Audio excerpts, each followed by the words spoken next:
Story 1. I've always been a skeptic. My friends, the ones who preferred to sit on Discord, would argue about conspiracies, UFOs, reptilian rulers hiding among us, and the government hiding something terrible from the common people. They would tell me stories that sounded like they were made up from bad movies, and even worse, believed. I always laughed. It couldn't be true. These were just weird fantasies, dangling from a world of paranoia and past disappointments. But now I'm not so happy. I wasn't a man who looked for adventure. I lived in an ordinary house in Queens, an apartment in an old walk-up building, and I worked a boring job in Midtown. The pay was not great, and my liberal arts degree had long since lost its value. My days usually began with me barely getting out of bed, huffing and puffing, cursing the world for not offering me anything better than this monotonous day. All I cared about was getting through the week and relaxing again. Even life in the city seemed boring and monotonous to me. That was before I saw him. Tall. He was neatly dressed in an expensive suit. His shoes were well polished. He had a coffee in his hand and an important look, like someone who always knows what he wants. It was clear from his eyes that he was a typical representative of the financial world, a morning lark who started his day with a cup of coffee and then went to discuss new investments on Wall Street.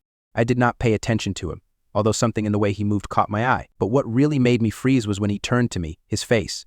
Something is wrong. It was wrong. It was as if his face had been drawn from memory. It was too perfect, too smooth, as if someone had tried too hard to make it perfect and ended up overdoing it. His eyes were too round, his mouth too wide, his ears too long like some mythical creature. Everything was right, but not right, not real. And when he started to speak, his lips moved, but not like a normal person's. Not to form words, but simply because they moved, as if it were part of some rehearsal. A constant movement of the lips, as if someone was training them to create the right expressions. Then his face twitched. No, not just twitched, but sort of reset, like a screen when it can't load properly. It looked fake, like a bad picture in a cheap computer game where everything jerks and changes shape in an instant. And in that moment, when his face froze, all my thoughts stopped. I couldn't breathe. This was impossible. This had to be a hallucination. I blinked, and everything came back to normal. He looked like a normal guy in a suit again, probably just a little tired, like any of us who get up early to work on someone else's dreams. But inside, everything clenched. I looked around, trying to figure out what was going on. I could have sworn it was just a micro sleep. Maybe I dozed off for a second while standing like everyone does. It was ridiculous. But when the doors opened and I got off at my stop, something made me look back at the train. And that's when I saw it again, in the reflection of the window. The same man, only now his face, well, not his face. I couldn't say exactly what it was, but it looked demonic. The moments when those strange features distorted, returned, and then disappeared again reminded me of a nightmare that didn't want to go away. This is where my obsession began. After that incident, I noticed that the strange things were happening again. They were happening everywhere. I started seeing the same faces in different places, on trains, in stores, on the street, on buses. These faces, all as distorted as the man's. Just for a moment, but I still noticed them. Their smiles were too wide, their eyes were too dark, and every time I tried to turn away, their faces were there again, haunting me, even when I wasn't looking for them. It took a few days before I started to lose my cool. My imagination was playing tricks on me, or I might be going crazy. I didn't know. But I knew one thing, something was wrong. Something terrible was creeping through the city, hiding in those faces, something that shouldn't be there, and I couldn't stop. Something has changed in the world. I was ready to believe that I had simply been set up. I must have been asleep and just hadn't noticed. But every day, every morning I began to see more faces. They were everywhere. And then I realized I was no longer alone in this. I wasn't prepared for what happened next. I mean, even though I started seeing weird stuff, I never thought it would end up this bad. I kept hoping it was some kind of mind trick, that I'd just wake up someday and it would go away like a bad dream. But it just got worse with each passing day. Shadows. Yes, they weren't just faces, not just distorted features. They were shadows that followed me. I couldn't shake the feeling that it wasn't people that were following me, but something much worse. The same faces, only now they were beginning to move beyond my perception. I saw their menacing outlines in corners, behind doors, in reflections. Every morning when I arrived at work, it seemed as if someone was already there, that someone was watching me, knew where I would be. I tried to ignore these sensations, not allowing myself to give in, but it was too difficult. More and more often I saw shadows, as if they were sliding next to me, like barely noticeable smoke that disappears as soon as you notice it. They moved quickly, like the shadow of a cloud that flashed across the sky and was already gone. They seemed to wrap around me and compress my reality, compress the space around me. I started noticing them even at home. Strange sounds at night, light footsteps on the stairs when I was alone in the apartment. Every time I left the room, I felt like someone was watching. I listened when someone spoke in the neighboring apartment, but I never heard clear words. Just rustling sounds, as if someone was whispering something to me, but not saying the words out loud. I couldn't sleep normally anymore. My hand constantly touched the phone to check what was going on around me.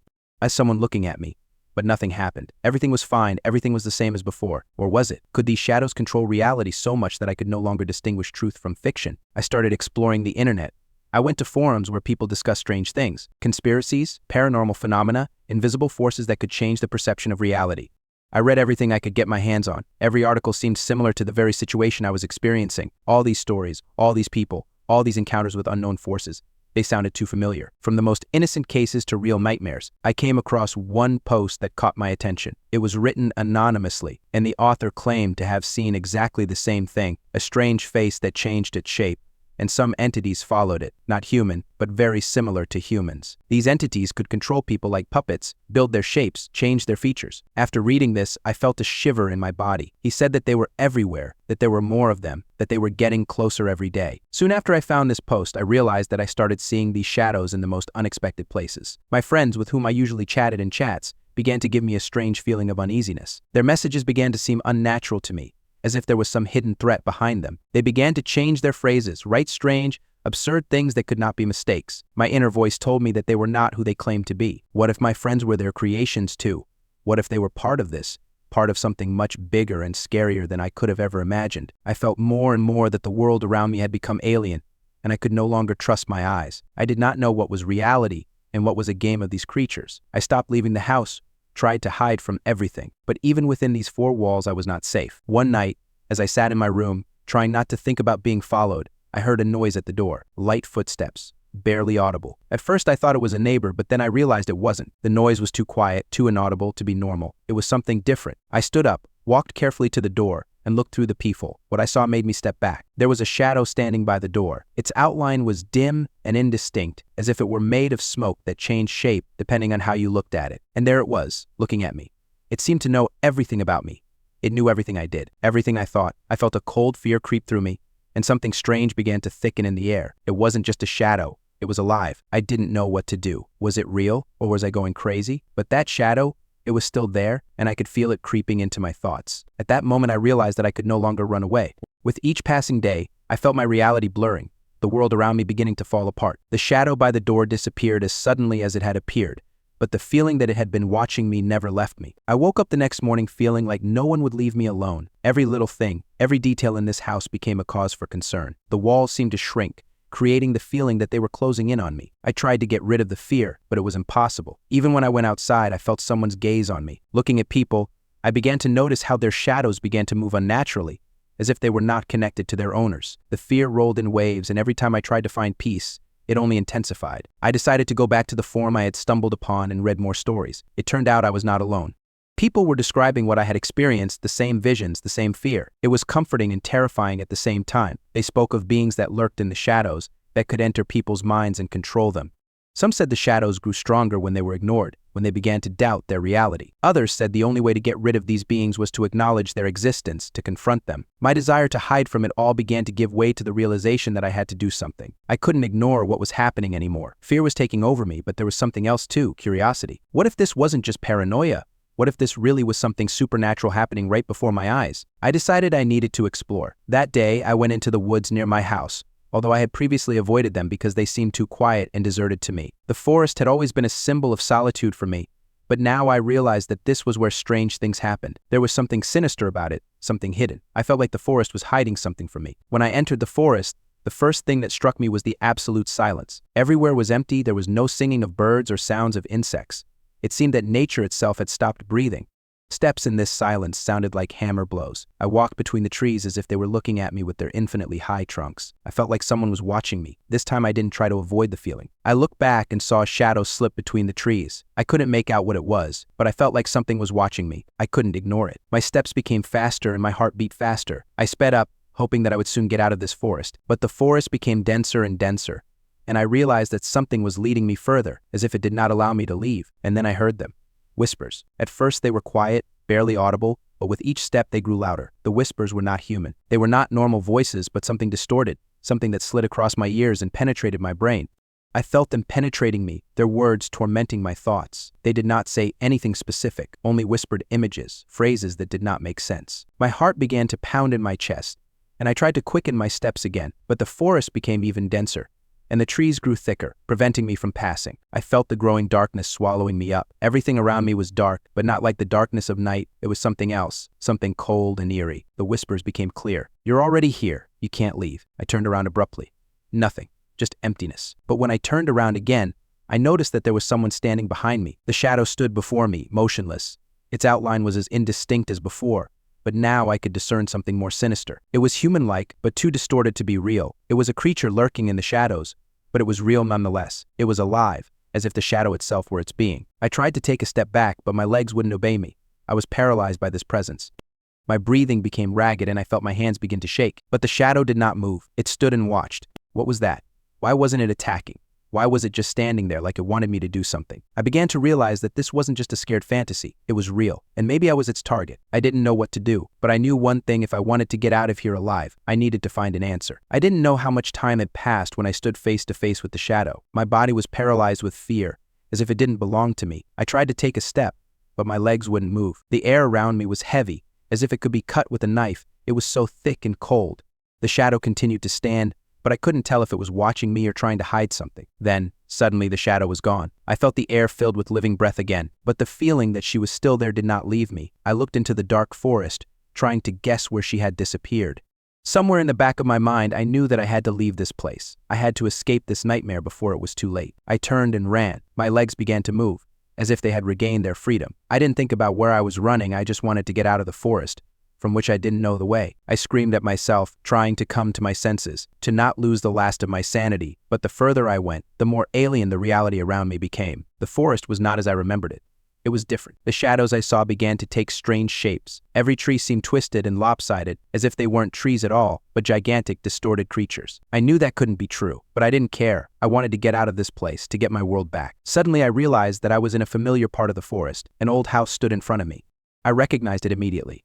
It was the same house that my grandfather had told me about. It stood just as before, hidden among the trees. Its slanted roof, the windows with dim light casting strange shadows. I knew that I shouldn't have come here, that I should just leave and not look back, but curiosity was stronger. I approached the house, feeling anxiety growing in my chest. The house was old, long abandoned, but I couldn't resist. Step by step I approached, and everything around me became stranger. And then, standing at the door, I felt it open itself. When I entered, the air inside was cold and dull, as if no one had been here for a long time. The old wooden floors creaked under every step I took, and I felt the weight of the presence in the house increase. But at that moment, I noticed that there was no usual silence around me. I heard it, sounds, as if someone was moving nearby. Doubt and fear mixed into one wave. I looked around, trying to find the source of the noise, but nothing was visible. And then I noticed the mirror. It stood in the corner of the room, dark and covered in dust, as if long forgotten. I felt myself being drawn towards it. Step by step I approached, and as soon as my eyes met its surface, I froze. My reflection in the mirror was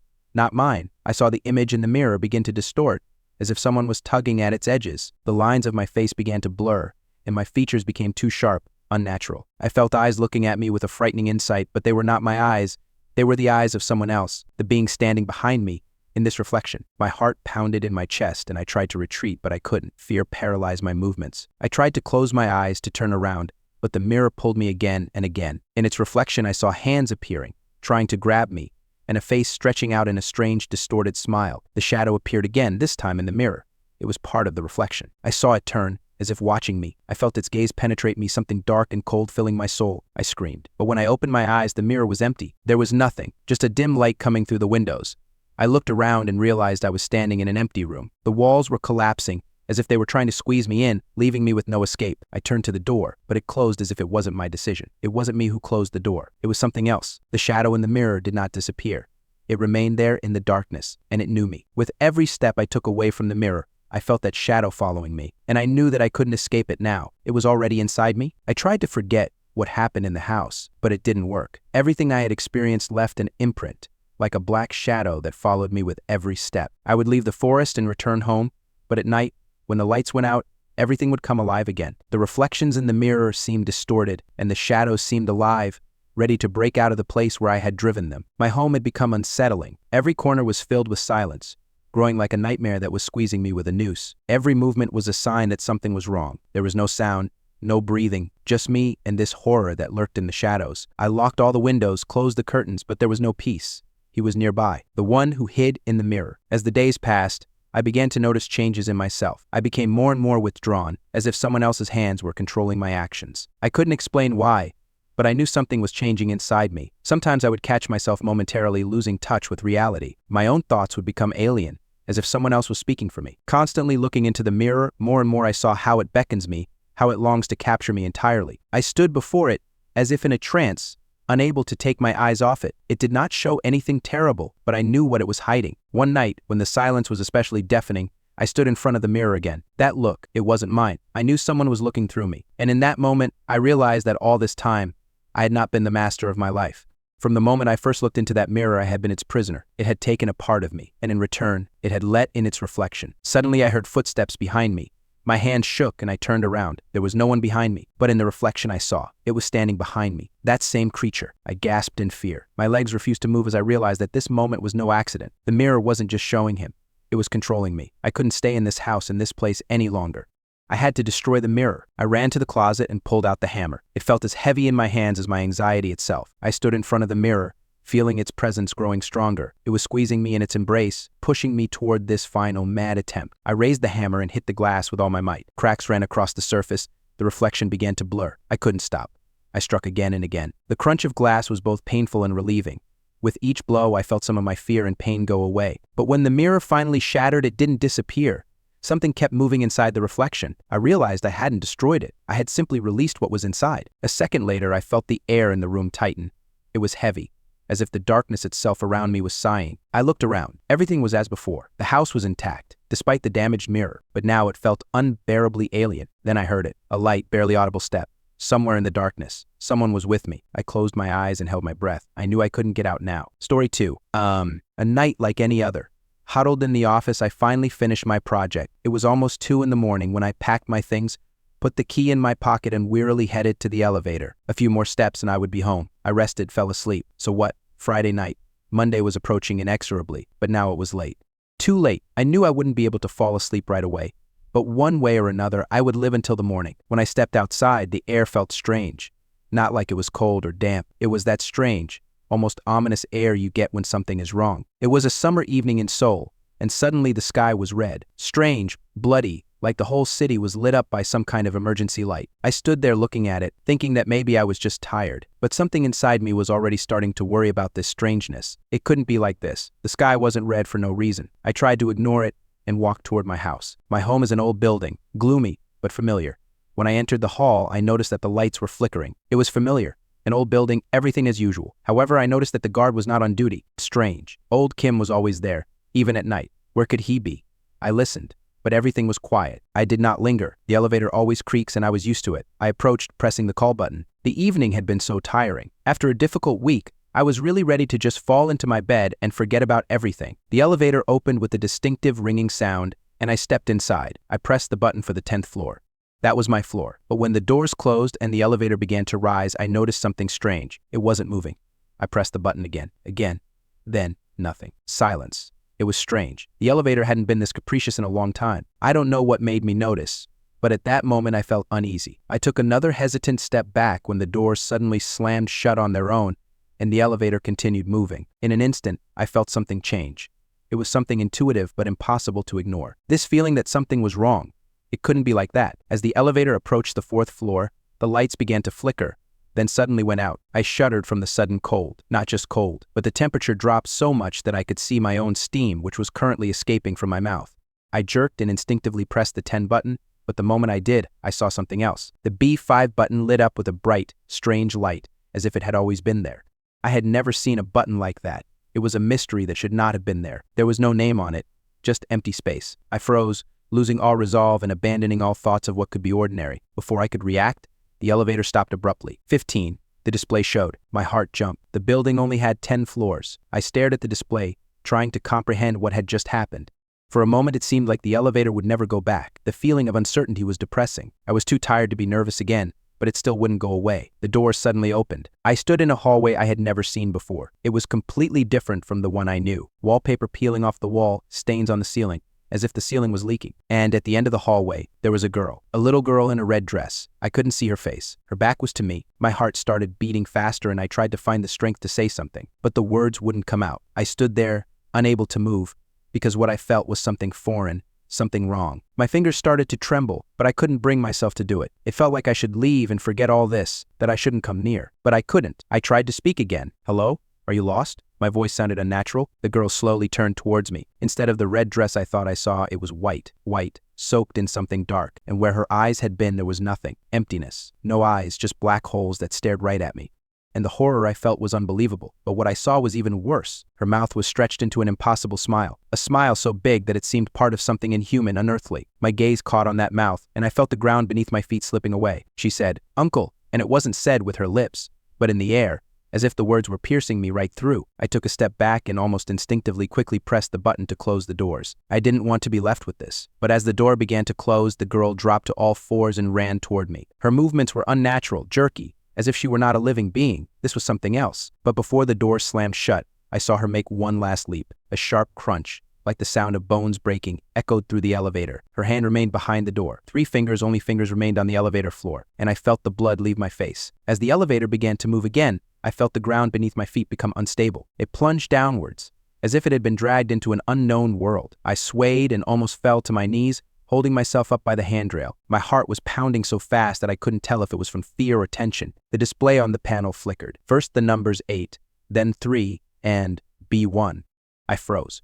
There were definitely no underground floors in the building. I knew for sure that there were none. At first I thought it was some kind of system glitch, but it soon became clear to me that this glitch was not just an elevator error. It was not an error. It was something else. Something that was happening beyond all my understanding. When the elevator finally stopped, the doors opened and I found myself in the same hallway I had just seen. But now something was different. It was as if I had returned to another place, or some warped, distorted image of what had been. There were old family photographs on the walls, scratched and faded with time, but in each one, the faces of the people were crossed out with thick lines. Twisted faces that held no life, no emotion, only emptiness. I didn't know what it was, but the feeling that I shouldn't be here was heightened to the point of intensification. I stepped back, my eyes glued to these photographs, to this disgusting, silent obscurantism. At that moment I felt cold, the cold that made the hair on the back of my neck stand up and my breathing become ragged and rapid. But I couldn't look away. It was like a bad dream. Something was pulling at me, something I couldn't understand, but still knew I'd be better off avoiding. The elevator doors closed again, and suddenly the elevator began to rise. I didn't understand why this was happening, what it meant, but I still couldn't shake the feeling that I was being pulled somewhere, towards something. I couldn't move, I couldn't protest. I just stood there, feeling everything inside me freeze, and the elevator continued on its way. When the doors opened on the 7th floor, I recognized the hallway immediately. This was my floor, my home. Or at least I thought it was my home. My neighbor, Mr. Jung, looked up at me with a trash can. He was standing in his usual place, as if nothing had happened. There was no fear or worry in his eyes, just a strange calm that frightens me more than anything else. "Mr. Jung," I tried to say something, but my voice was shaking. "Thank God. The elevator, what's wrong with it?" But Jung didn't answer. He turned and looked at me, but his face was strange. Instead of the usual, familiar face, I saw only clean, smooth skin, without any features. No eyes, no mouth, just a smooth surface of skin, like a puppet, ready to collapse at any moment. I couldn't believe my eyes. Mr. Jung pointed behind me, and I followed his gesture and turned to the elevator mirror. But what I saw made me feel like the blood had drained from my face. My reflection was different. It wasn't me. It was a woman. A woman with a completely broken neck, her head hanging at an impossible angle, and her mouth cut from ear to ear, just like the girls in the hallway. I wanted to scream, but I couldn't. I didn't know what was happening. Why was I here? What did this all mean? Where did I end up? A moment later, I turned around again, and Mr. Jung was gone. He was just gone. He was there. And then when I looked back at where he had been standing, he was gone. I felt something terrible tighten in my chest, and a cold sweat ran down my back. I couldn't move. The elevator started moving again, and the doors closed, leaving me in the darkness. When I got home, my apartment looked completely different. Everything was upside down. Furniture, books, things, everything was in disarray, as if someone had been wreaking havoc here. The walls were covered in dark stains, handprints, greasy and wet. They dug into the wallpaper, as if someone was trying to get out. I recoiled, feeling that horror wash over me again. In the center of the living room stood a girl, her back to me. Her shoulders were shaking, as if she was doing something. I didn't know what was wrong with her, and I didn't know what to do. My legs felt like they wouldn't obey me, but I instinctively retreated and ran back to the elevator. I couldn't ignore this. I couldn't stay here. This was all some kind of nightmare, a reality that shouldn't exist. When the elevator opened its doors again, I saw that the lobby was in complete disrepair. Furniture was broken, walls were peeling, and that blood-red sky was still pulsing from the doors. The whole scene was consumed by a strange silence. Something was here, something more than just an empty building. But what I saw in the elevator mirror made me stop. The woman with the torn face was there again, still looking at me, and I realized I was not alone. When the elevator doors closed again and I felt to begin its journey, my heart sank. My reflection in the mirror disappeared, and all I saw was a black, gaping void, as if that void itself was swallowing me up. Fear gripped every cell in my body, but I could neither scream nor move. The only sensation was the elevator, seemingly endless, moving again and again, as if trying to escape from the reality I found myself in. The display on the panel flickered, but the numbers seemed strange now. They changed so quickly that I couldn't figure out what was happening. I didn't know how much time had passed, how many floors it had already passed. I couldn't even remember what floor was next. But inside me, I felt like the elevator was no longer moving along its usual routes. It was distorted, moving through worlds that weren't meant to be accessible to me. When the elevator finally stopped, the doors opened again, and I found myself in a place I would never have imagined. It was nothing I had ever seen before. It was a street that was completely different from the streets of Seoul. Fog shrouded it, and the buildings around it looked old and dilapidated. Some windows were broken, others were painted over with strange symbols. There were no people in this place, not even sounds, except for the way my footsteps sounded too loud, breaking the silence. I felt the cold seeping into my bones. The smell of decay hung in the air. I took a few steps forward, as if my brain still refused to comprehend what was happening. I tried to go back, but the elevator did not move. I could not understand what this place was, and why it looked like this. Maybe I was in another world again, or maybe in a reality where nothing made sense. I turned around and noticed how the light in the elevator, which had just been bright, was now dimming, as if it was starting to disappear. Then I realized that I was not alone again. I don't know what it was, but the feeling of a presence was so strong that I couldn't push it away. I turned and looked at this ruined world. In the distance, I noticed a silhouette that became clearer with each step. It was a person, but not quite. His figure was too tall, too thin, to be a normal person. He moved as if his body defied the laws of physics. It curved like a bending shadow, and his face, if you could call it that, was expressionless, like an empty mask. I didn't know what he wanted, but I did know that I needed to run. I ran towards the nearest building, hoping there would be an exit or at least some shelter. My steps sounded heavy, as if I was moving through some unknown force that was trying to hold me back. I felt time slowing down, as if all reality in this place was trying to capture me. It was becoming increasingly difficult to breathe, and the air seemed thicker than before. When I turned around, the figure was already there, its empty face staring back at me. I didn't remember how I got to the door, but when I opened it, I found myself in another corridor that had nothing to do with the one I had been in before. The walls were covered in rust stains, and there were marks on the floor, as if someone had crawled on all fours. Everything in this corridor was destroyed, but also, and this was the strangest thing, there was a feeling that everyone had once lived here. But who were they? Where are they now? As I continued to move forward, not knowing what to do, I suddenly heard the sound of footsteps. The same sound I had heard in the elevator before. When the doors opened and closed, the knocking was slow, heavy, and it was somewhere nearby. I froze, my heart pounding. I didn't know who it could be, but I knew one thing for sure. I had to act. I ran through the corridors, trying to find a way out, trying to return to my reality. But each time the doors led me to the same place. Or was it a place that wouldn't let me go? My thoughts were in complete disarray when I saw the exit at the end of the hallway. It was slightly open, as if someone was waiting for me to approach. I headed towards it, my feet stepping on the floor, which felt damp and cold. But as I got closer, I saw the reflection in the mirror on the wall again. And again, it was the woman with the torn face. She looked at me, and her mouth slowly stretched into an incredibly wide, terrifying grin. I backed away and felt the ground shift beneath my feet, the air growing heavier. I didn't know how long I'd been here. I didn't know how many floors or spaces I'd walked up, and I didn't know if the elevator that had brought me here was real. But in that moment, I realized that everything that had happened since the day I'd returned to my apartment had been part of some nightmare that couldn't be stopped. When I found myself back in that hallway, I didn't know what to do. It all started with the elevator that took me to a place of destruction, and since then, that place hasn't let me go. Time had lost all meaning to me. I couldn't figure out where I was, couldn't tell what was real and what wasn't. The walls, the floor, the air, it all felt so alien that it seemed like I'd never left that place. Maybe I was already dead, and this was my own personal hell. Suddenly, the sound of footsteps came from behind me again. It was so familiar that I felt cold sweat break out on my forehead. I knew that this was not just someone's footstep. This was the footstep that had been haunting me from the very beginning. The knock in the elevator, the emptiness in the mirror, all of this had led me here. I turned around and, despite the fact that I saw no one, the feeling of a presence was so strong that I wanted to get back into the elevator and go back to where I had come from. But the elevator was already far away, and now, no matter how hard I tried to go back, the way back was cut off. I looked again at the walls, which were now impossible to look at calmly. The marks on them were not accidental. I felt the blood in my veins freeze when I noticed that on one of the walls, just above my eyes, new marks had appeared, the same as those I had seen in my entryway when I had just entered the elevator. Only now they were larger and more pronounced, wet handprints, as if someone had been trying to get out for a long time, and with each step, with each movement, they were becoming more desperate. I didn't know what it meant, but I knew one thing for sure. If I stayed here, I would become part of it. I had to find a way out. I kept walking, not noticing everything around me, just concentrating all my efforts on finding the exit. But the door that seemed to be ahead turned out to be just part of the wall. I punched it with my fist and immediately felt something icy wrap around my wrist. I pulled my hand away, and the air around me suddenly became incredibly heavy. With each breath I took, it became harder and harder to breathe. Suddenly, I noticed how the space in front of me began to distort, as if I were looking at it through cloudy glass.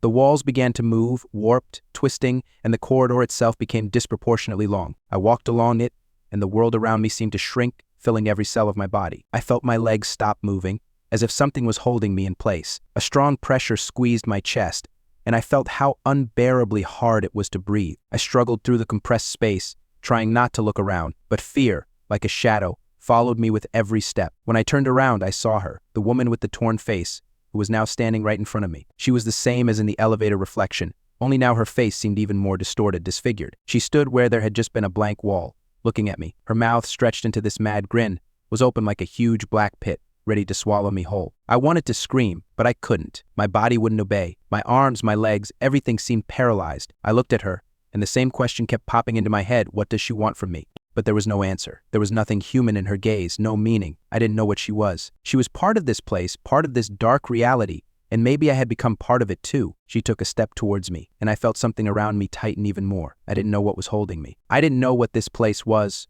or what I was even doing here. My head was full of foggy thoughts, and my feet were still standing in place. Everything around me became blurry, and I lost all ability to think, feel, move. I became just an observer, and the world around me continued to fall apart. And that's when I realized that this woman didn't want to kill me.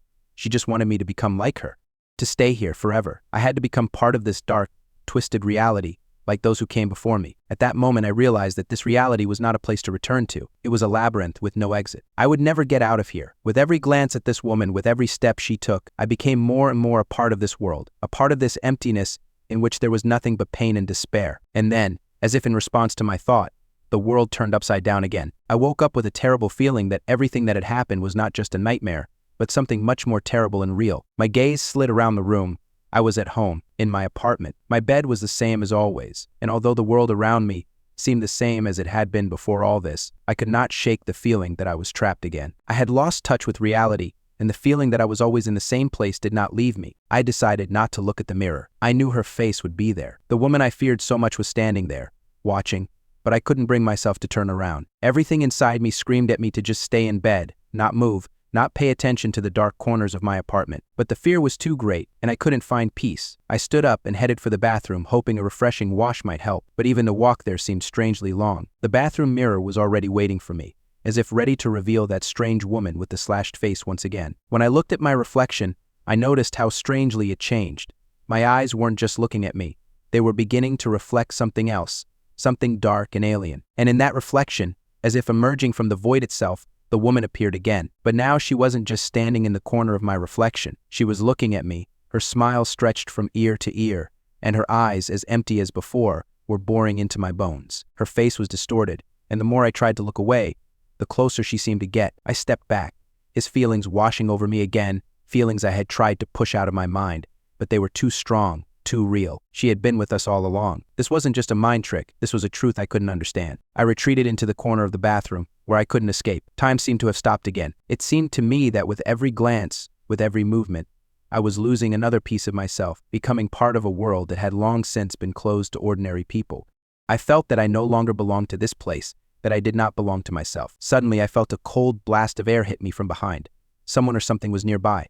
I turned around and saw a shadow that was barely moving around the corner, and then gradually began to approach. I tried to scream, but my lips wouldn't move. I couldn't say anything. I couldn't even move. Everything around me was shrinking, and every time I looked at the shadow, it felt like a dark gust of wind that was ready to swallow me whole. This wasn't the first warning. It wasn't the first day I'd been in this nightmare. I couldn't explain to myself what was happening, but I knew that every step brought me closer to something inevitable. And yet, I couldn't get out. I felt trapped, as if this place had become my home, and I was a part of it. I hurried to the exit, and suddenly felt something stop me. An invisible pressure squeezed my chest, and I felt like I couldn't move. My legs wouldn't obey me. My head was full of chaos, and I didn't know what to do. With every new step, with every new breath, the world around me was falling apart more and more. The dark shadows in the corners became more pronounced, and the air became thicker and denser. I didn't know who or what was moving next to me now. And finally, I understood. It wasn't just evil hidden in one of the mirrors.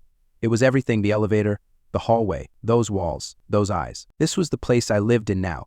No matter how much I didn't want to, I could escape, but if I went back, I'd be trapped again. And in that moment, I realized I'd been here for a long time. This place had become my new home, and I was one of those consumed by it. There was no point in trying to get out. I gave up. With every step back, with every glance at the dark eyes in the mirror, I became more and more a part of this nightmare, a part of that terrible reality that had come to me, taking me away. My life was no longer mine. Everything I knew didn't matter. The mirror showed me her face for the last time, but this time it was not mine. Story 3. I remember that evening as if it were yesterday, even though so many years had passed. I was 11 years old, and like all children that age, I was naive. I still believed that the world was safe, that everything was all right, that adults always knew what to do. But something changed that night, and I was no longer sure of that. It was one of those evenings where everything seemed calm, but there was something strange in the air. My mother, my older sister, and I were driving back from my friend Asher's birthday party. He didn't live that far away from us, so we didn't have to drive far. The cool night air was in the air as we walked home, lit up by the yellow lights of the street lamps. It was about 7:30 p.m., and the night had already fully fallen, although it wasn't that late. The sky was dark, and the lights from the street lamps were beginning to flicker as we drove down familiar streets. Our neighborhood was always calm, always. But as we pulled up to our old apartment complex, my mom suddenly said she had to make a quick stop. She was going to help her friend, who had just moved into a new house, unpack with her little ones. It was a small, insignificant moment that I didn't think would change our lives. We parked and got out of the car. I immediately noticed that something was wrong with the air. It was different somehow, a little thicker, like it was pressing down on me. I couldn't explain exactly what was strange about it, but it was a feeling I'll never forget. My sister started helping with the boxes, and I was tasked with carrying the baby potty down the stairs outside. Picking it up and carrying it back was certainly not fun. It was one of those boring errands you never want to do, but this was different. That evening, I felt like something was wrong. I couldn't put my finger on it, but it was like something was pulling me toward this moment. As I stepped outside, I felt my boots clacking on the cold cement steps.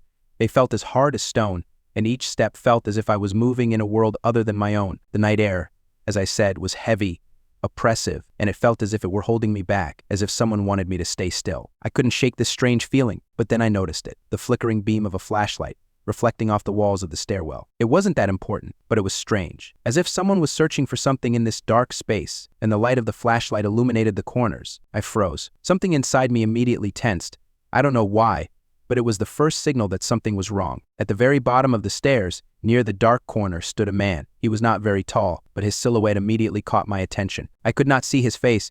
It was hidden by the darkness, but I could clearly see that his posture was strange. He stood motionless, as if he did not notice me walking up the stairs. His head was slightly tilted, as if he was looking at the ground. I felt a shiver run down my spine. I did not know what exactly was so strange about him, but something about the way he stood made me nervous. At first I wanted to just walk past him, continue down, because I wasn't sure if it was anything worth paying attention to. But when his gaze rose and the flashlight suddenly shot in my direction, my whole body froze. He was looking at me. He didn't say a word, he didn't move, but his eyes were fixed on me, and there was no sign of his usual interest or apology for being in this place. This was something else. My legs felt heavy, and I felt my entire inner world tightening. This was not a normal person. His gaze was strange, not exactly sinister, but still I couldn't look away. I didn't know what to do, but intuitively I felt that this person shouldn't be near me. He was like a shadow gliding through the night air, unnoticeable and unnatural. I didn't wait to see what would happen next. Suddenly, I felt a strong urge to get back to my mom and sister. I ran back up the stairs, clutching the potty training bag like it was a shield. Afraid to look back, I reached the top of the stairs, feeling my heart pounding. When I looked outside again, my mom and sister were still standing by the car,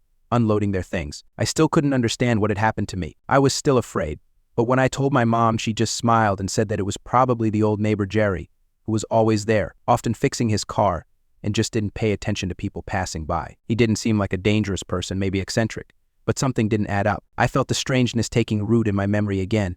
It wasn't that simple. Why wasn't he following me? Why was his gaze like he was, waiting for something? Before I could fully process this, I headed back to the car, and here's what struck me. The man was gone. The car was empty. Neither he nor his flashlight were there. Everything was gone, as if it had never been there. My head literally exploded from trying to figure out how this could be. It couldn't be, but I knew for sure that I hadn't made this up. From that day on, I no longer felt safe in dark places. Every time I saw a flashlight in the night, I remembered that strange, motionless man with his gaze, which seemed to be directed not at me, but at another, dark place where there should not be any people. Time passed, but that evening did not let me go. I tried to think about other things, to lead my usual life, but as soon as I closed my eyes, the image of that man in the dark corner appeared before my eyes again. His gaze, his motionless figure seemed to haunt me, giving me no peace. Every night returned home, every flickering of street lights made me relive those terrible feelings. I even began to avoid those places where I used to feel comfortable, dark corners, stairwells, and especially old abandoned cars. All these details now seemed dangerous, as if every place could become another trap where that strange man would appear again. A few weeks passed and everything began to fade, but a strange feeling of unease remained. I continued to go to school, to socialize with friends, but something inside me was constantly on guard, as if I was on the verge of some discovery that I did not want to make. It even seemed to me that my sister began to notice that I had become more withdrawn. She tried to talk to me several times, but I always declined the conversation, not wanting to share my thoughts. Eventually, she stopped asking questions too, and my mother continued her normal life, not noticing anything unusual. One evening, walking home, I found myself back at the same apartment complex. It was the same path, but now everything looked different. It was strange how the emptiness in the air became even stronger, as if every step up those familiar stairs caused a shudder in my body. Even if I tried to forget that evening, I still felt that something was wrong. As I walked down the stairs toward the parking lot, I thought I could smell that same scent again, that same cold air. Something about the night was wrong, and then I saw him again, the same man. He was standing in the same place, next to the car, as before. I immediately felt a shiver run down my spine, but something was different. He was no longer just a static figure. He stood with his head bowed, but his body now seemed slightly twisted, almost as if it did not belong to him. His arms moved unnaturally, as if they were controlled by someone else. I froze again. All I wanted was to go home, but my legs wouldn't obey me. He stood there, staring. That look, it was the same. He didn't blink again, his eyes never leaving mine, as if he were waiting for something.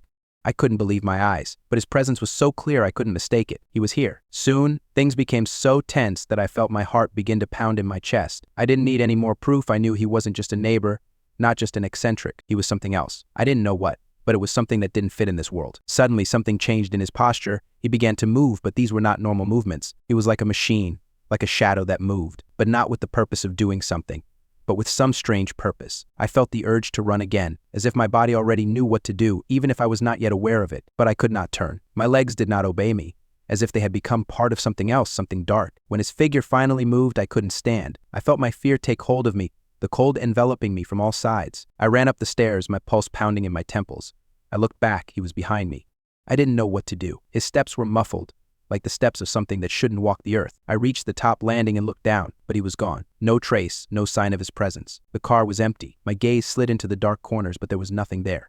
I didn't know what to think. Everything was the same as before, but the feeling inside wouldn't leave me. It's just a coincidence, I told myself. You're just scared because of what happened back then. But the more I thought about it, the more I felt that something was wrong. All these strange sensations couldn't be a coincidence. And although I tried to reassure myself, I knew that I would never again be as calm as I once was when I looked at a street lamp or at dark corners that seemed so safe. I tried to forget about him, about that man, but his image haunted me. What did he want? Why didn't he move? Didn't he speak? Why did everything seem so abnormal? Every day more and more questions accumulated in my head, and each of them pulled me back to that evening, to that strange world that I could never understand, and didn't know if I should even try to understand it. Several months had passed since I had last seen the man, but his image continued to haunt me. Every night when I closed my eyes, I would remember that evening, his gaze, his motionless figure, his strange posture. Even if I tried to force myself to forget, the memory always returned. I felt it becoming a part of me, like a weight that wouldn't let go. I was beginning to think that maybe it was all just a figment of my imagination. Maybe I was overreacting to the moment, winding myself up. It was just an oddity, a coincidence. But the more I tried to convince myself, the stronger the feeling became that I was missing something, that I couldn't just let this moment go unanswered. Then, that night, I decided to do something that I thought would finally dispel all my fears. I went back to that apartment complex, not on purpose, not with the intention of looking for this man,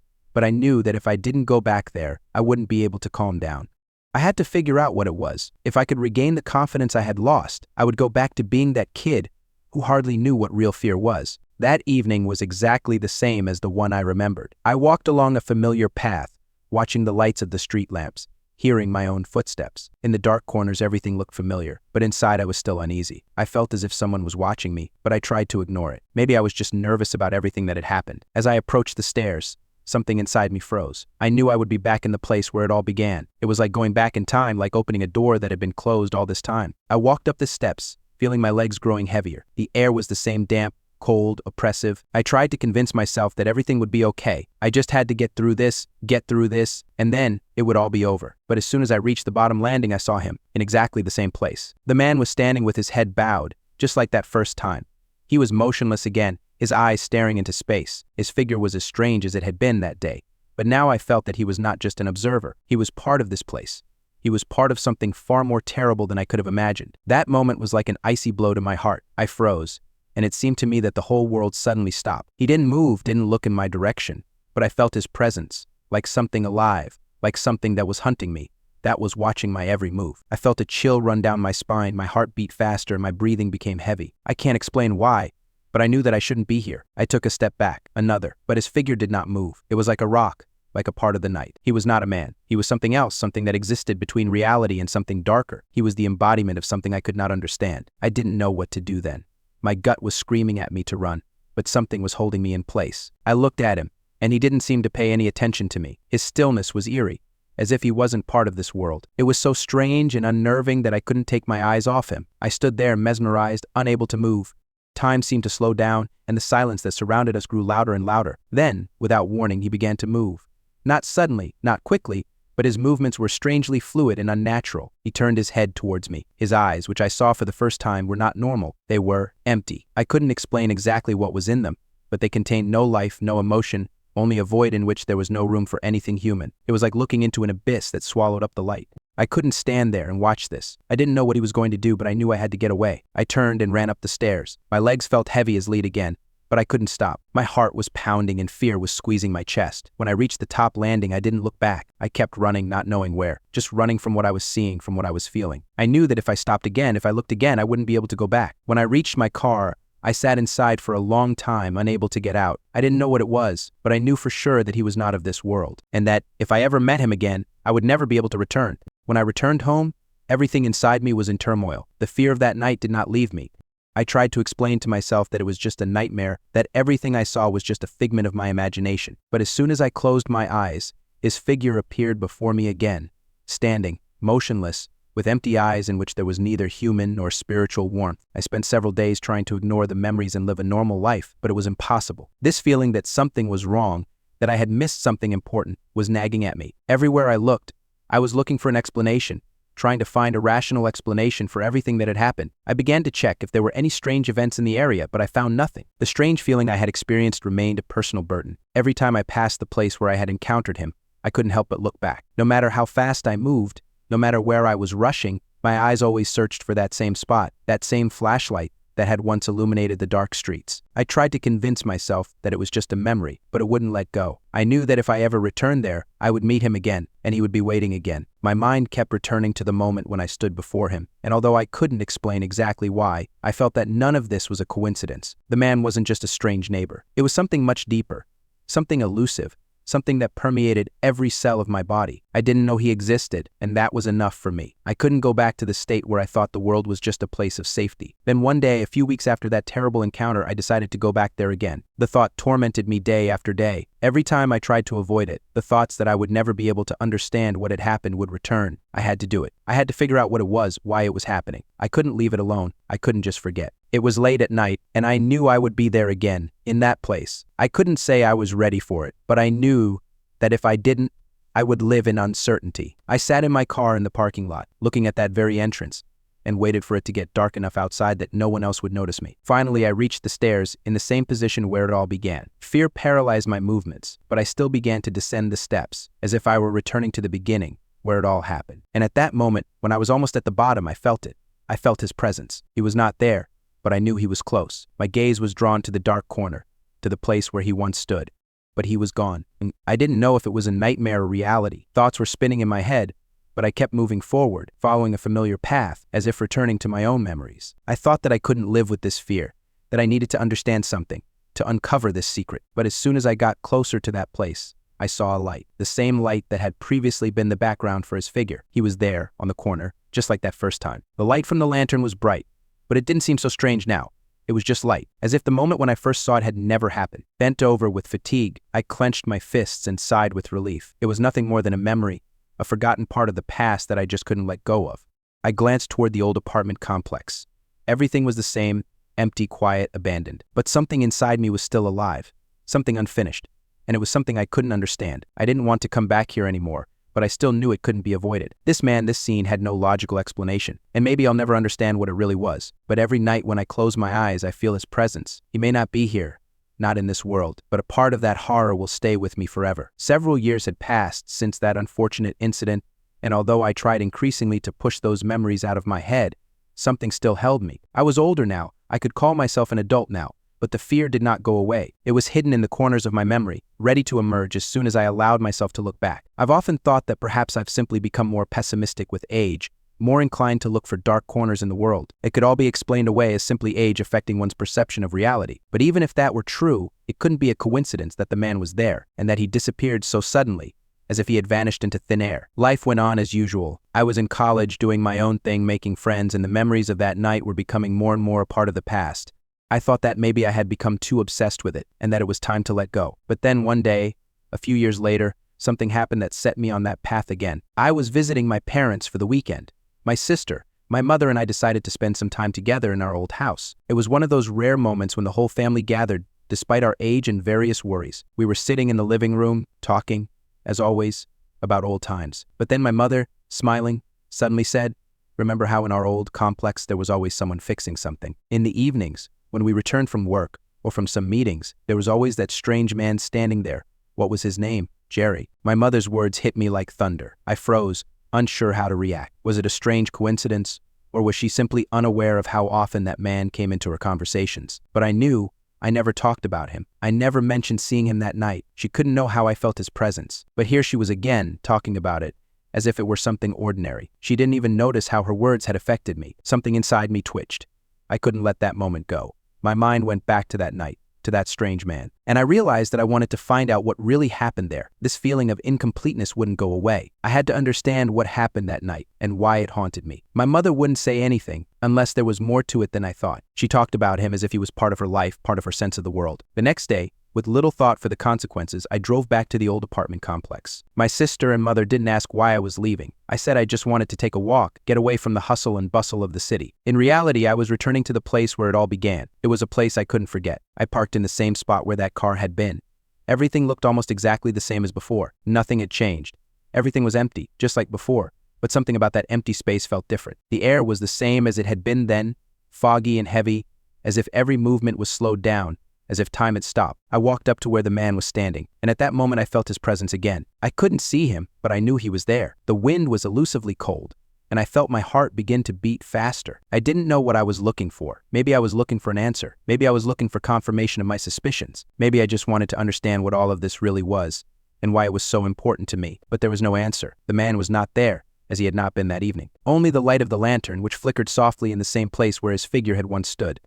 I stood and looked into the darkness where his shadow had once disappeared, and perhaps in that moment I understood. I will never know what it was. It will remain a mystery to me.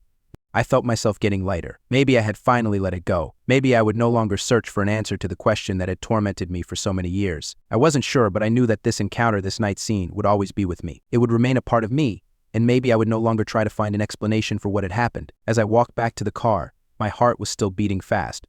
But now I knew that nothing would change. This fear, this feeling of uneasiness, it would become a part of me, but I would no longer live with it in constant anticipation. Sometimes when I would drive past this place, I would look in that direction, but now I would know it was no longer there. Story 4. I woke up with a start, as if someone had pulled me out of the depths of sleep, and I knew immediately that something was wrong. My throat was dry, my body was covered in sweat, and my heart was beating like crazy, as if I had just had a nightmare. But there was no memory of the dream, only a feeling of anxiety, sticky, heavy, like a damp blanket lying on my chest. I raised my head from the pillow and glanced at the clock on the bedside table. The red numbers on the screen were blinking, 3:03. For some reason, this time seemed ominous to me, although I did not know why. I tried to take a deep breath, but the air in the room was strange, not just cold, but damp. It was as if someone had spilled ice water somewhere nearby and it had evaporated, soaking the walls. I knew the windows were closed. I checked them before going to bed. It was always part of the ritual: close the windows, turn off the lights, double-check the front door was locked. I didn't forget. I was sure. I sat up in bed, feeling the sheets stick to my back. The silence in the room was almost absolute. No noise from the refrigerator, no creaking of the old floorboards, not even sounds from the street. This silence was not natural. It seemed imposed, as if something large and dark had laid itself on top of the house and crushed all sounds with its weight. I stood up slowly, trying not to make any noise, though I didn't know why I was doing it. The floor beneath my feet was cold, unpleasant to the touch. I felt my way to the wall and ran my fingers along it, searching for the light switch. My fingertips slid along the wallpaper, and it seemed to me that they were damp. Or maybe my hands were sweating from anxiety. I couldn't tell for sure. The darkness in the hallway beyond the door was so thick it was tangible. It wasn't just night. There was something else about it, like the darkness was alive and watching me. I flicked the switch, and the light blinded me, too bright. I closed my eyes for a moment, feeling my pupils constrict and my head ring with tension. When I opened my eyes again, everything looked normal, too normal. The room was the same as always. The bed, the nightstand, the bookshelf, the dresser, everything in its place. But the feeling that something was different didn't go away. I could feel goosebumps running across my skin, as if my body was trying to warn me of something my mind hadn't yet figured out. My gaze slid up the wall and stopped at the ceiling. The discovery was unexpected and took my breath away. Directly above the bed, exactly where I had just slept, there was a note pinned to it. It was barely held on by a piece of clear tape. The paper was wrinkled, with stains in one corner, as if someone had handled it with wet fingers. I couldn't take my eyes off it. It hadn't been there before. I would have noticed. There were 5 words written on it. The handwriting was shaky, uncertain, as if the writer had no control over his hands. The words looked as if they had been written in a hurry, with some kind of painful effort. 5 words. Simple, but ominous. Don't look in the mirror. Instantly, a heavy knot formed in my stomach. I didn't write this note. I didn't attach it. I lived alone, and no one was supposed to have access to my house. I checked the locks. I watched the windows. I don't let anyone in. I stood rooted to the spot, staring at those words. I couldn't move. Time seemed to stand still. Even my breathing seemed to slow down, becoming shallow and rapid. I tried to distract myself, to tell myself that this was a dream. Maybe I was still dreaming. Maybe this was some kind of trick of my memory or my imagination. But even if it was a dream, it felt too real, too weighty. I rubbed my eyes hard, pressing until my eyelids hurt, hoping the note would disappear. But it stayed there, motionless, like a curse nailed to the ceiling. Nothing had changed. The words were still staring down at me, and with each passing second I felt them sinking deeper into my skin. The room remained strangely still. Nothing creaked, nothing moved, but it still felt like I wasn't alone. The feeling of being watched was becoming more and more acute. My shadow on the wall was the only thing moving, but even that was unsettling. I couldn't figure out what was wrong, but my body continued to tense. I slowly lowered my gaze and scanned the room, trying to avoid the mirror in the corner, an old, rectangular one, attached to the vanity. I knew it was there, and every nerve in my body told me not to look, just not to look. But my gaze still slid in that direction, purely out of reflex, almost in passing. I immediately looked away, but it was too late. I caught a glimpse of my reflection, and it seemed to me not quite mine. Or maybe it was fear distorted in my facial features. I didn't go to the mirror. I stood frozen a few steps away, feeling the cold creep into my heels. My thoughts were confused. Everything that was happening violated logic, broke the boundaries of the familiar. I needed to get out of here. Just take the keys, open the door, go outside, breathe in the night air, wait for dawn somewhere in the car. But I didn't move. Something was holding me, not physically. It was like the room itself didn't want to let go. The air grew thicker. The silence grew louder. Every second seemed to last forever. I looked at the note again. Don't look in the mirror. I've already looked. And now everything was different. The silence in the room was absolute. Every movement I made seemed too loud, too obvious. I tried to pull myself together, but fear continued to squeeze my chest, not allowing me to relax. I knew I had to leave, get out, run. But where? And what if I leave and it follows me? I seemed to be losing touch with reality. The longer I stayed in this room, the more it felt like it was squeezing me, as if the walls were gradually closing in, trying to suck the last of my strength out. My gaze fell again on the mirror in the corner of the room. It stood there like an ordinary piece of furniture, nothing out of the ordinary, if not for this ominous silence, as if something invisible was pulling it to the center of the room. I felt the tension in my stomach become unbearable, as if something inside was telling me, "Don't come closer, don't look." All I saw in the mirror was me, but something in this reflection did not give me peace. I froze, unable to look away. My face in the mirror was strange, not the one I saw every day. It was slightly distorted, as if fear itself had written its lines. Wide open eyes, too white and restless, mouth slightly open from vague pain. Everything was a little wrong, and this wrong at some point began to hypnotize me, like a beckoning light for a night insect. But that was just the beginning. I felt my legs moving on their own, as if someone invisible was pushing me forward. My fingers automatically reached for the cabinet next to the mirror, where several objects were standing. I couldn't understand why I took this step, why my hands didn't obey me. I tried to stop myself, but instead my steps became more confident. And then, finally, I found myself in front of the mirror. My reflection paled this time, or did it seem that way? It didn't move the way I moved. My shadow seemed longer and darker than it should have been. I felt a chill in the air, coming from the mirror itself, as if it were a window into another world, but not a world I wanted to be in. At that moment, I noticed the glass begin to cloud slightly, as if some substance was coating it from the inside. I froze, unsure of what to do next. I tried to look away, but I couldn't. My eyes wouldn't obey me, and I was trapped again. This mirror wasn't just glass. It was hiding something alive. I saw the reflection begin to move smoothly, as if under the influence of some force, but I wasn't sure it was me moving. Something happened to what I saw. It changed. I tried to take a step back again, but at that moment I noticed movement behind me, in the very corner of the reflection. And although I couldn't be sure that it wasn't just my shadow, I felt the blood in my veins freeze. Someone was there, or something. A black figure, blurry, unclear, but definitely standing behind me. Its contours unclear, but its presence was palpable. What was that? Why couldn't I believe my eyes? I didn't know how long I stood there transfixed by this horror, but I knew one thing for sure. I couldn't look at it anymore. I had to turn around and walk away. But the more I tried to force myself to take a step back, the heavier my steps became, as if the air around me was getting thicker. I knew I just had to leave, that this was all an illusion, that it couldn't be. But something else was stirring inside me. What if I take a step and it all disappears? What if I leave this room and everything that's happening here just disappears? Or the opposite, what if I don't take that step? How long will this go on? Swallowing nervously, I stood up, but my legs refused to move. I looked back at the mirror. It was still there, a silent witness, inescapable and unchanging. And suddenly, as if on command, I felt something icy touch my neck. I froze instantly, as if I wanted to melt into thin air.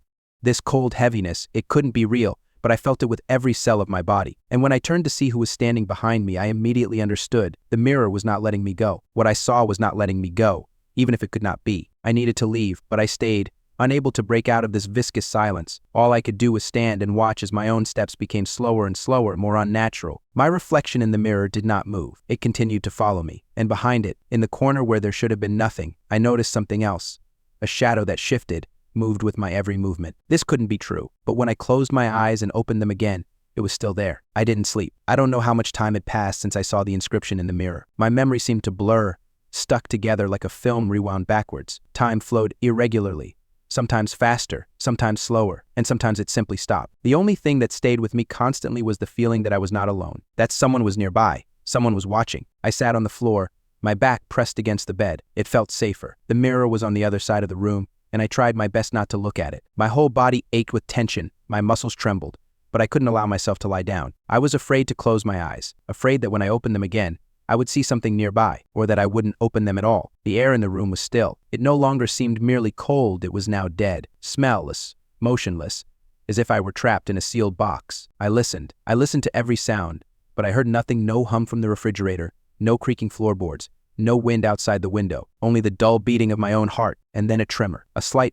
almost imperceptible shaking, as if someone had put their foot too close. I tensed. I thought it might just be my imagination. Fatigue could paint anything, but it happened again. Now I felt it, light thumps, as if someone had walked barefoot across the floor. First one, then another. I stood up, barely keeping my balance. My legs were weak. My heart began to beat faster, as if it sensed something my mind had not yet realized. I went to the door, not to open it, but to make sure it was still closed. My hand touched the doorknob, cold and metallic, but it wasn't just cold, it was wet. My fingers pulled back on their own. On the floor by the door, I swear I saw it. There was a shadow. It wasn't moving. It was just there like a flat spot, but it had no natural shape. It didn't match my body or the light in the room. It was like someone was standing on the other side of the door, or something. I couldn't hear breathing, I couldn't feel a presence, but I knew there was something there. My shoulders were seized with fear, but I didn't move. I just stood there, rooted to the spot. It felt like any movement could trigger this thing, like I was in the presence of a predator and the slightest movement would attract its attention. I didn't know what to do. I no longer believed that I would leave this room and that it would all end. All of this had become reality, no matter how crazy it seemed. And then the pen shook. One short sound. Quiet. The click of metal on metal. But in the silence I was in, it sounded like thunder. My whole body shuddered. The handle twitched again. More confidently this time. I could hear it scraping against the lock, as if someone was testing it from the outside up, down, up again. My nerves gave out. I backed away, trying not to make a sound, until my feet hit the edge of the bed. The door wouldn't open. The lock held. But every time the handle moved, my consciousness seemed to crack from the inside. I could no longer tell where reality ended and something else began. I wanted to scream, to call for help, but I knew for sure. No one would hear. This house was cut off, or I was cut off from it, as if an invisible wall had grown between me and the world. I held my breath. The door still trembled to the rhythm of someone else's intention, but then it stopped. Suddenly, and without warning, the click stopped. The shadow disappeared. The air became slightly warmer, as if nothing had happened. But I was not deceived. This was not the end. This was a pause. I walked slowly to the door and pressed my ear to it. No sound. Just my heart pounding in my chest. I held onto the handle as if it could save me. But instead of opening it, I stepped back and closed the latch, then placed everything I could in front of the door, a nightstand, a chair, even a lamp. It was a silly attempt at a barrier, but I needed something to give me a sense of control. When I returned to the bed, I sat up for the first time that night, not lying down, but sitting up, my back tense, my eyes fixed on the door. My reflection was still in the mirror, and I tried not to look there. But at some point, I noticed In the reflection, the door was slightly open. In life, it was closed, blocked, jammed with things, but in the mirror, it was slightly open, a narrow, black opening that you couldn't look into, but from which you could exit. A chill ran through me. I pressed my hands to my temples, trying to convince myself that it was an optical illusion. But the mirror did not lie. It showed not what was there, but what was hidden. I did not know how long I spent looking at it, but one thought did not leave my head. Perhaps what was on the other side of the door was already inside. Perhaps it did not come through the door and through the mirror. Morning has not come. When I opened my eyes, it was the same, thick, suffocating, timeless. I had no idea how much time had passed. There was no light, not a glimmer through the curtains, not a single strip of sunlight on the floor. Only gray darkness stretched out like frozen dust, as if the night had not gone away, but had grown attached to the house. I didn't feel rested. Quite the opposite, my body ached. My eyes burned, my mind was taut with cotton wool. And yet, something inside me whispered you were asleep. Maybe not truly, maybe not completely, but asleep. And that meant it was giving me a break, or just playing with me. I sat up, not immediately realizing that there was something crunching under my feet. Paper. Small scraps of paper scattered across the floor. I looked down and saw notes. Dozens, hundreds of pieces, as if someone had torn them, thrown them, and then torn them again. On some of them, you could still make out words. Don't go out. He's nearby. Take the mirror. Not a reflection. Behind. Each word burned. I could feel them settling on my skin as if the ink wasn't ink but something alive. I didn't remember it being there last night. I didn't remember writing it, but it was there, everywhere. On the floor, on the bed, on the wall, even on my skin. One scrap stuck to my cheek. I stood up and immediately heard a hum. It came from inside the walls, not loud, but deep, enough to make your teeth vibrate, as if the house itself was breathing or straining. I stood still, trying to figure out where it was coming from, but it didn't come from anywhere in particular. It was everywhere. It was inside me. It seemed to whisper, but without words, like someone speaking a language you don't know, but you can still feel the meaning. I walked up to the mirror. I didn't want to. I knew I shouldn't, but at that moment it seemed like the mirror was calling. It was like a door, slightly open to another world. Only this world wasn't on the other side, it was inside. I saw myself, but I didn't know if it was me anymore. The reflection stood just like me, but its eyes were different, alien, empty. There was no fear in them. There was no life in them. And then it blinked. I didn't. And everything collapsed. I recoiled, fell, hit my back against the wall, but I couldn't tear my eyes away. My reflection tilted its head to the side, as if examining me, as if I were now on the other side of the glass. I felt the floor beneath me begin to vibrate, as if a wave had passed through it.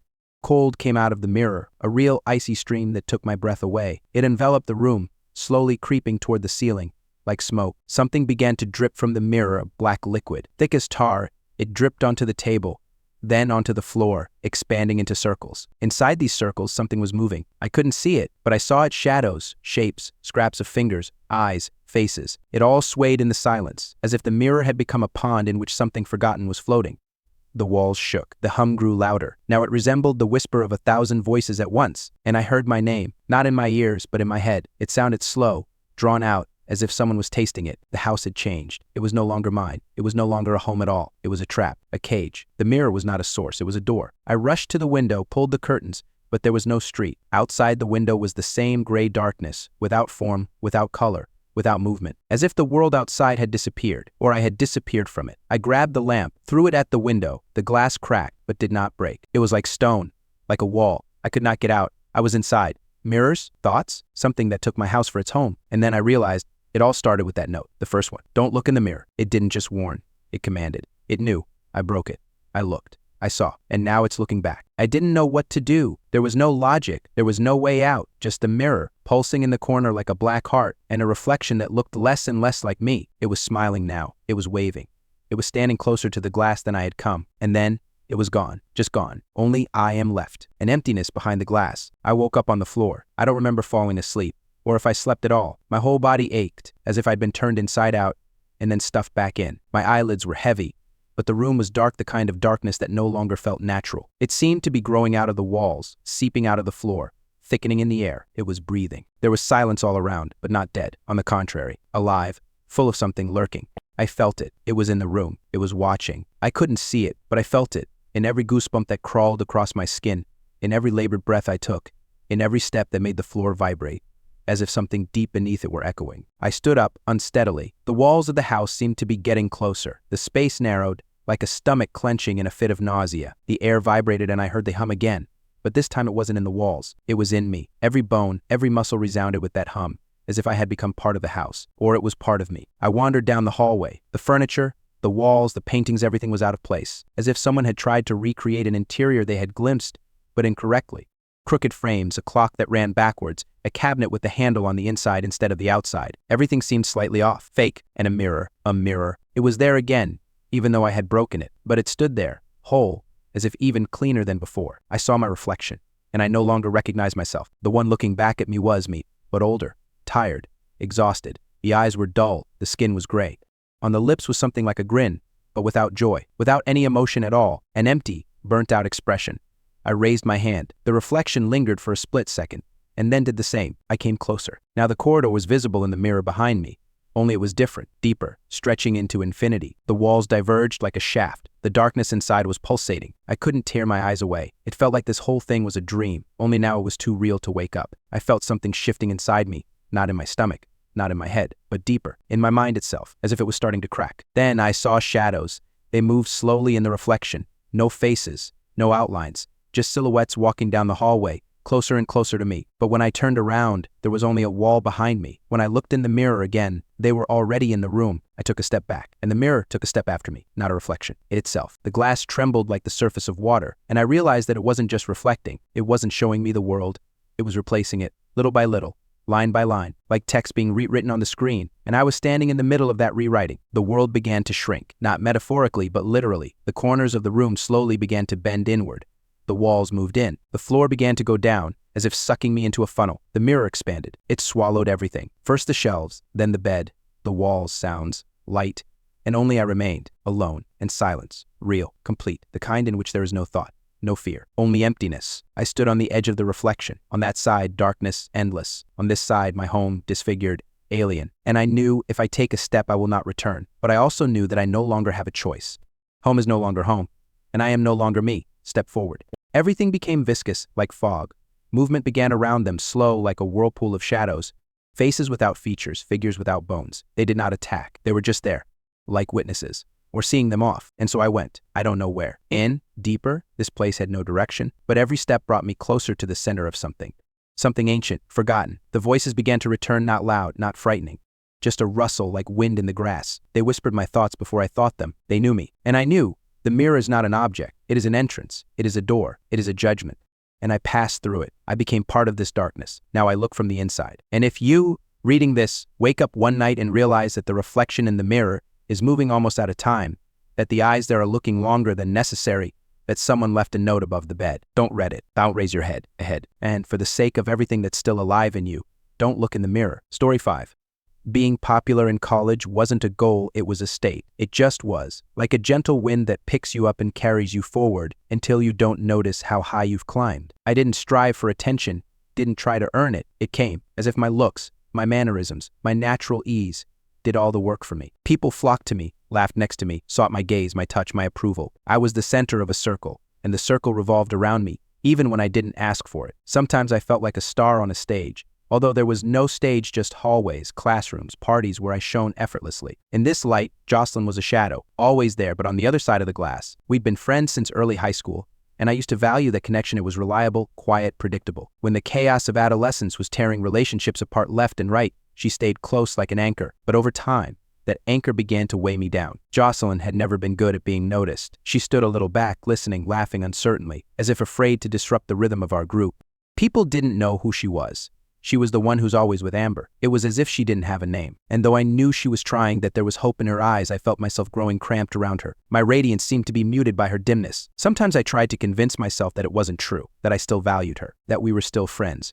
But as the days went by, I found myself getting irritated more and more often. Her presence seemed like noise in the background of the music. She didn't fit in, not with the style, not with the manners, not with our new rhythm. My friends made no secret of it.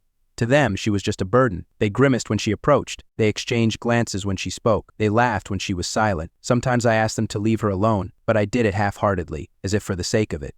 I felt an invisible wall growing between us, brick by brick. Over time, she began to distance herself. At first, it seemed natural she was around less and less, sometimes skipping days altogether. My friends and I discussed it with cheerful indifference. Someone even joked about me getting rid of the tail. I laughed along with everyone else. The laughter hid the discomfort, but I didn't dig into it. Why? I had a life, freedom, confidence, everything I wanted. A little more time passed, and I almost forgot about her. Almost. Every now and then, teachers would ask about her, and I would just shrug.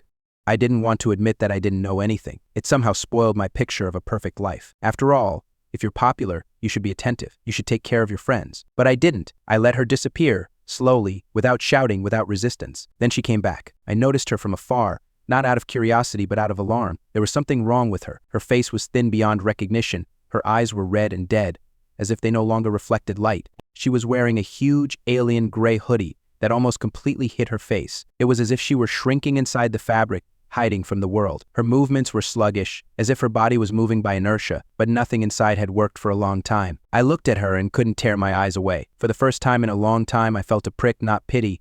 No, but a strange discomfort, as if something forgotten had stirred inside me. But it lasted only a second. I turned away. I sank back into the familiar rhythm. Music, parties, laughter. Jocelyn was a target. More openly now, more cruelly. The jokes were meaner, the taunts louder. And I laughed. Every time. Not out of malice, no, I just went with the flow like always. I didn't want to think.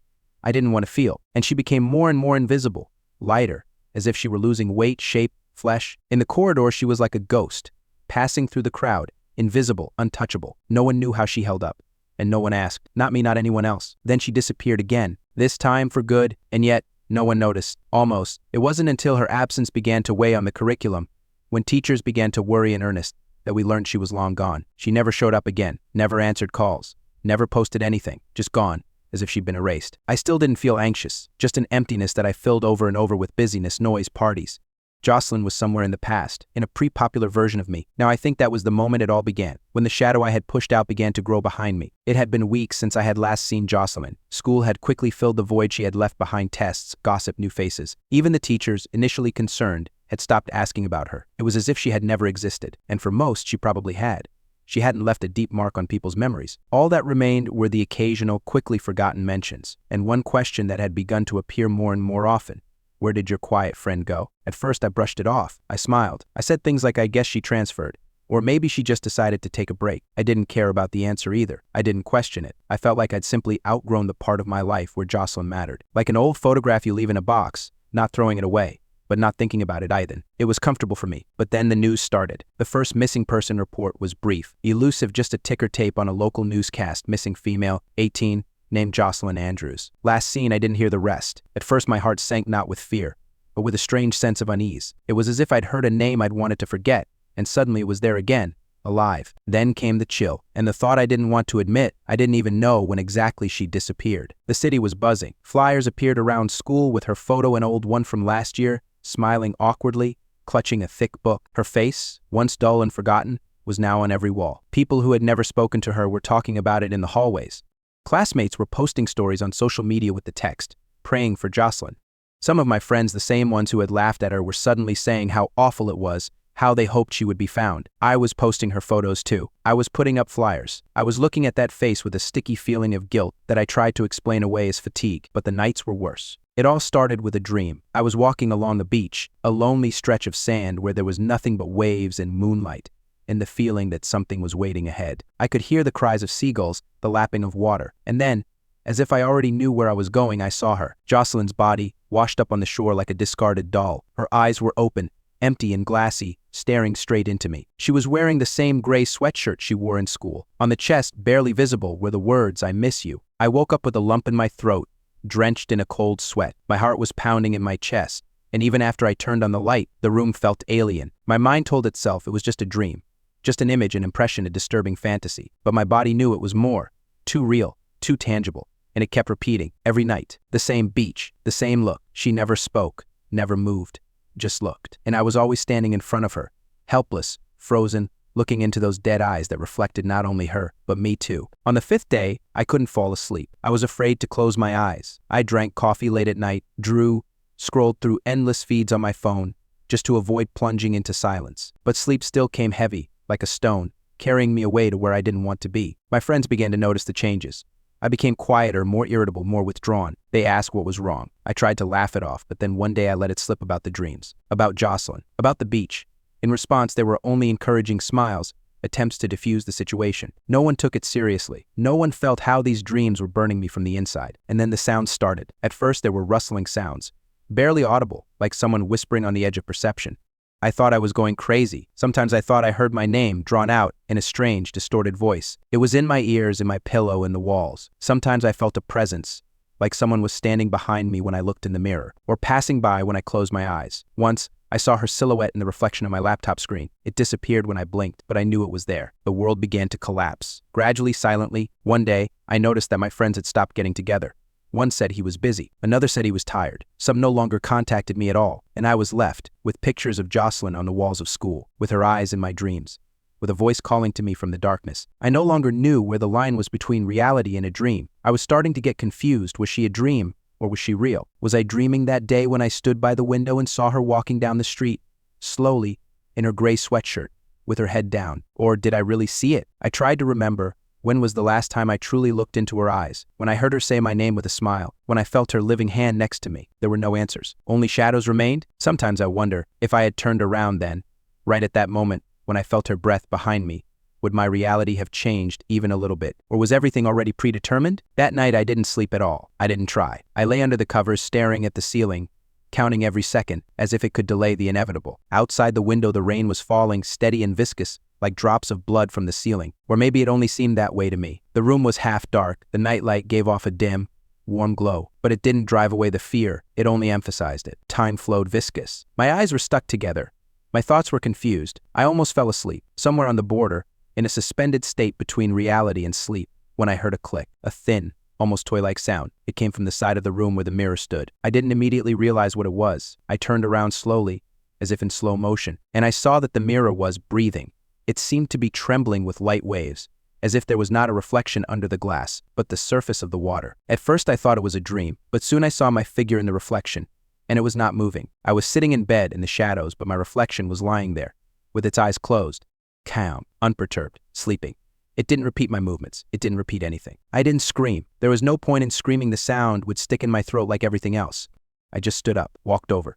Each step was an effort, as if the air around me was thickening. And then I stood in front of the mirror. I saw myself different, sleeping, serene. And over her shoulder, hers. She appeared like a shadow on glass, at first blurry, like a stain, then outlined. Her hair was loose, her face deathly pale, and her eyes were the same eyes from my dreams, empty, without reflection.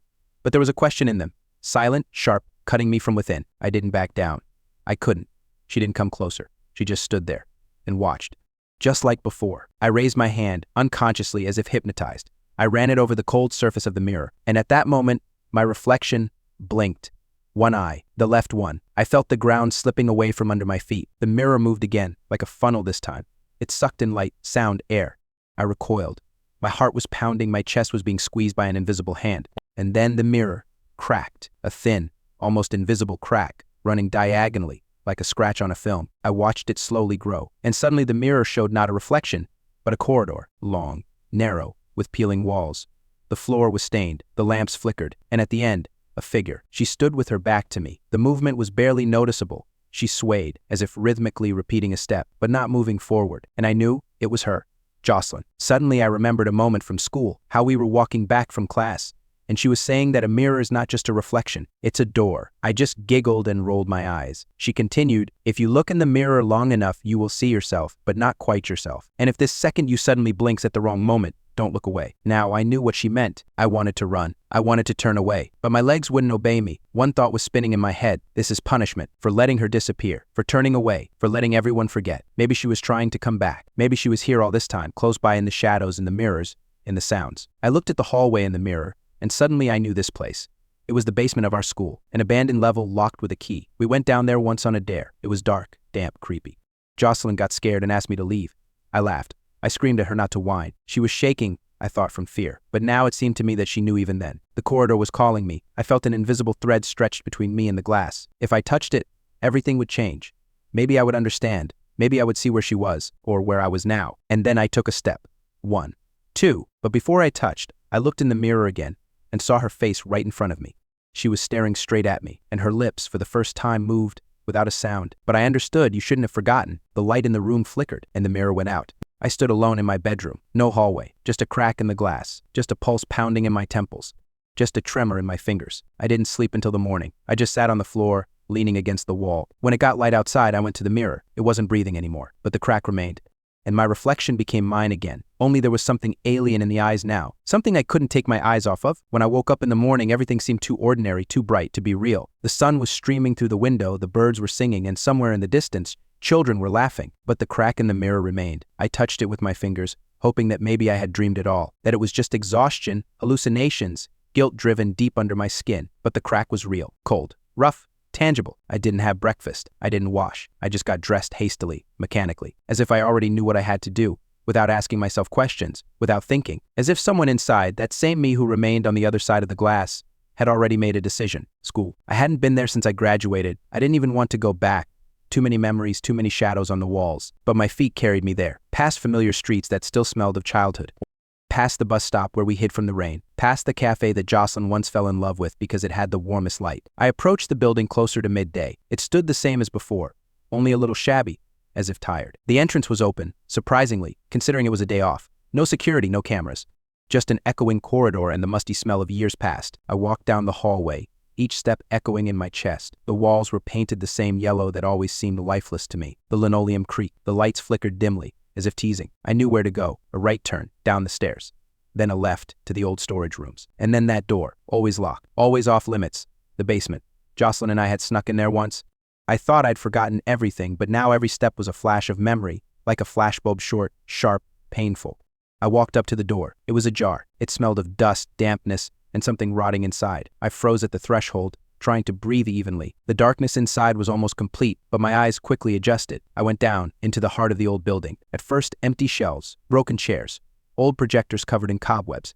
Everything as it should be. But the deeper I went, the quieter it became. The air seemed to thicken, to stick in my throat. It seemed as if the silence itself was watching me. I felt something invisible moving behind me, not footsteps, not a rustle, just a presence. The corridor narrowed. The lamps on the ceiling flickered, as if dying one after another. And finally I found myself at the door, iron, with scratches and dents, as if someone from the inside was trying to get out. When we were children, the door was closed. We did not dare to go further then. Now it was ajar. Again, I went in. It wasn't a basement. It wasn't a storage room. It was a space, with peeling walls, with rusty lamps, with the same dim light that trembled, as if afraid to go out. The floor was stained, some of it almost black. I took a step forward.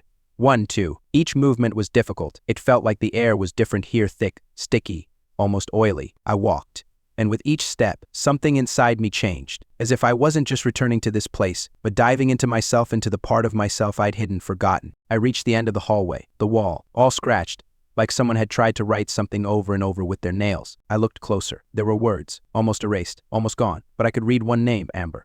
Mine. I stepped back. It was like someone had hit me in the chest. My head was buzzing. My whole body was covered in cold sweat. I didn't write this. I couldn't. I haven't been here since that incident. But the name was mine, written with despair, with hatred, with hope.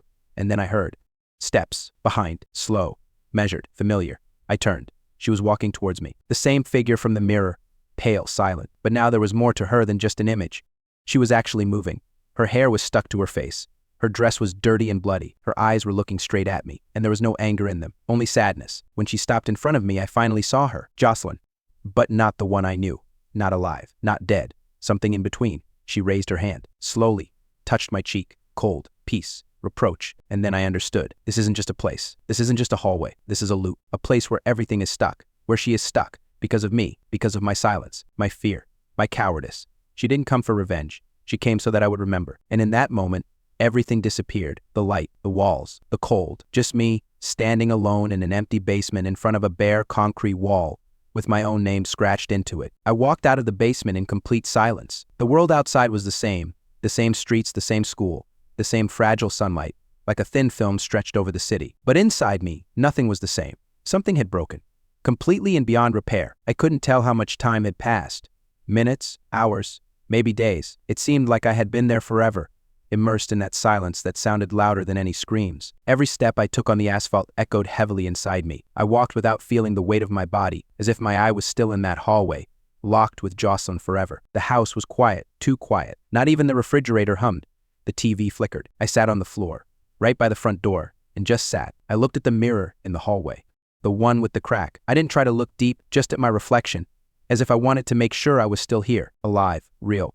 But on the other side of the glass, there she was again. Now I saw her clearly, not distorted, not ghostly, just another me, the one who knew everything, the one who was not silent, the one who did not turn away that night. I looked at her, and she looked at me, and there was no reproach in her eyes, only silent knowledge, peace, acceptance. I don't know how long we sat like that, maybe an hour, maybe more. I only stood up when my fingers felt cold. I stood up, went to the mirror, ran my fingers along the crack, and for the first time, I didn't pull my hand away. It didn't cut itself. It didn't shake. I just looked at myself, at her, at us, and all I felt was tired. I went into Jocelyn's room, the room I'd locked away for so many years, as if by locking it I could lock away the memory, too. Everything was untouched. Her notebooks, the stack of her favorite books, the crumpled blanket, that stupid poster of a girl group on the wall.